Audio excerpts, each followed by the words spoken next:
If you've ever played League of Legends, CSGO, or any competitive multiplayer game in the last decade, you have ran into your fair share of toxic players. Maybe you've been permanently banned yourself from games that chose to do so. So a toxic player can be many different things. There's no one-size-fits-all description, and things that might be considered toxic in League of Legends can be completely normal on Call of Duty or Rocket League. Generally speaking, it's a player that flames his teammates for playing badly, verbally abuses everyone, and occasionally throws a racial slur. Some games consider trash talking to be toxic behavior, and for this video, when we say toxic, we aren't talking about griefing or intentionally feeding, just chat interactions.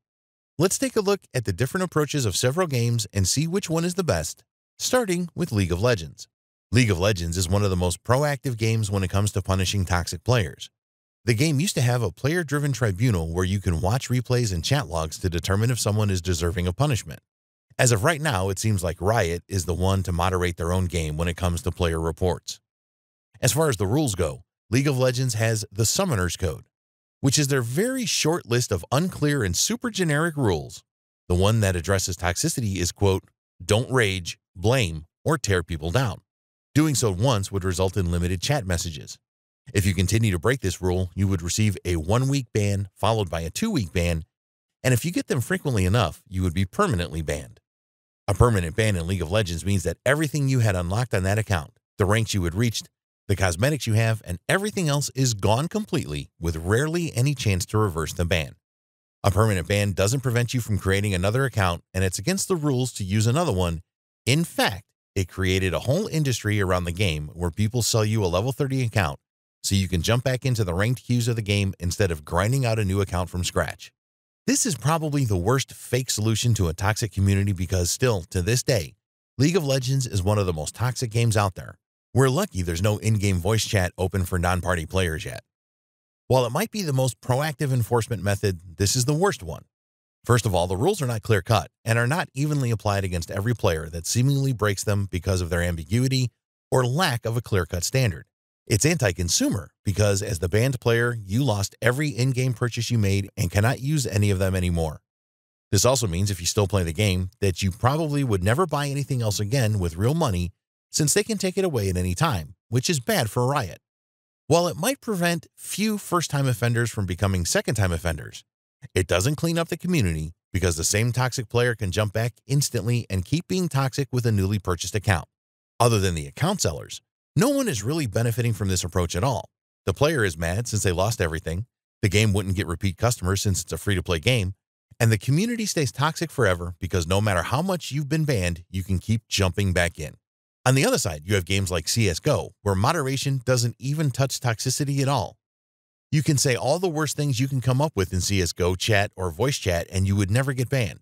As long as you don't actively try to sabotage your team or use cheats to win the game, you would never get banned no matter how offensive your slurs in chat are.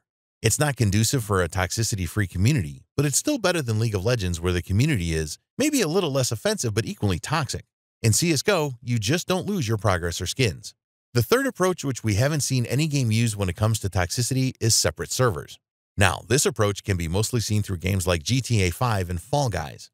In GTA 5, if you are an aggressive player with a bad rating, you will match with other players that have a similar rating to you, so the normal players would have less aggressive lobbies.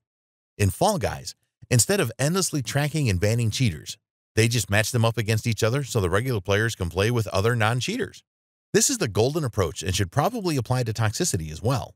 Instead of discouraging players from ever purchasing anything again in-game like League of Legends by permanently banning them, you quarantine those players off with other toxic players so they can punish each other and maybe some of them will stop being toxic. Those who don't mind it can engage in their toxic behavior as much as they want, and everybody wins except for the account sellers. Sometimes players just get on your nerves, and you have to let out some steam, especially if they're the ones who started it. There's no reason to get banned for being toxic in chat when every single game, including League of Legends, has a mute button where you can ignore the toxic player as if he was already banned. Yes, these games require communication, and toxic players make them 10 times more difficult. So that's why you need to lock them off in their own separate matchmaking queue where it would take longer to find a match and they would finally have to either let go of their old ways or stay toxic forever. Create a path out for them if they manage to play nice for a while and let them join the normal matchmaking queue once they've done their time. If you're going to permanently ban them, then permanently ban them so you clean out your game's community. Don't permanently ban them and let them buy a new account. All it does is keep the community toxic, makes your customer base feel unsafe since they can lose everything they bought in-game, and it creates a real-world trading community which usually brings credit card fraud and stolen accounts with it. Permanent bans should be final.